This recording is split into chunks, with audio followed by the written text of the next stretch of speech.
Welcome back. So today we'll see the thermocouple. As you all know that thermocouple works on the basic principle of Seebeck effect and Peltier effect, as well as there is a effect of Seebeck, Peltier and Thomson effect. Now we will concentrate to the basic laws of the thermocouple, not on the working principle. So what are the laws? The first law is the law of homogeneous materials. Law of homogeneous materials. You do not write HM, just write homogeneous materials. It states that a thermoelectric current cannot be sustained in a circuit of a single homogeneous material by the application of the heat alone. So let us see what they have told. So if this is a thermocouple and say this is the T1 temperature and this is T2 temperature, there is a difference in the temperature, and this side is made up of material A and this side is made up of material B, and say this temperature is say T3 and this temperature is T4. Now the EMF E will be generated. Now what is this EMF? It states that the thermocouple circuit formed by two dissimilar metals A and B with different temperatures at T1 and T2 at both junctions. The EMF is not affected by the generated EMF, this E is not affected by the gradient and distribution temperature affected by the temperature gradient and distribution along the wires caused by the heating of T3 and T4. What it means? Suppose you have made a thermocouple, placed a thermocouple at two different temperatures T1 and T2. Even though if you are increasing the temperature in between, so it will do not have any effect on EMF generated E. Now next law states that law of intermediate material. Remember this, there are different types of laws. These laws are made up of as per the application specific. Okay, so what is intermediate material? Say, I will just explain everything.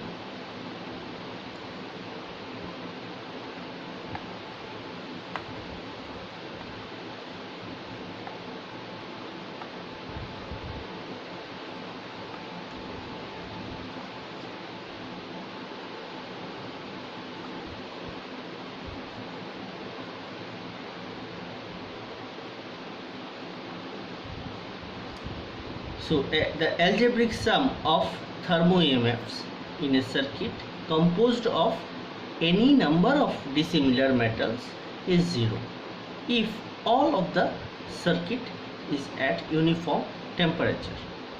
That means two homogeneous metals A and B have their junctions at temperature T1 and T2. Say a third metal C is introduced by cutting the A, forming two new junctions J1 and J2. Okay. Now if the temperature of the metal C is uniform over its whole length, the resulting EMF will be the same as that when C is not present. What it means? Suppose this is made up of A metal totally and B metal, and it is kept at two different temperatures T1 and T2. Then suppose the EMF is generated as E. Now what you have done, say you have cut the A material and placed another material C. So if you place this material C, then two new junction has been made, that is J1 and J2. So two new junction has been made, J1 and J2. After formation of these two junctions, this EMF generated E will be similar if and only if the temperature throughout the metal C is kept at T3. Whatever this temperature is, it may be 10 degree, 20 degree, 100 degree, whatever it is, but it must be constant, means the temperature must be controlled. Then only you will get the similar generated EMF. Now the question is, why I must cut the material A and place another material C? What is the use of this? Use of this is that if the A metal is very costly, on that ground you are not willing to place this A material throughout, so what you will do, you will cut the material and place another material, okay, and you will try to control the temperature T. If you can control the temperature at T3, then this EMF generated will be similar. Next is law of intermediate temperature. It was intermediate material, now it is a intermediate temperature. What is it tells? Let me draw.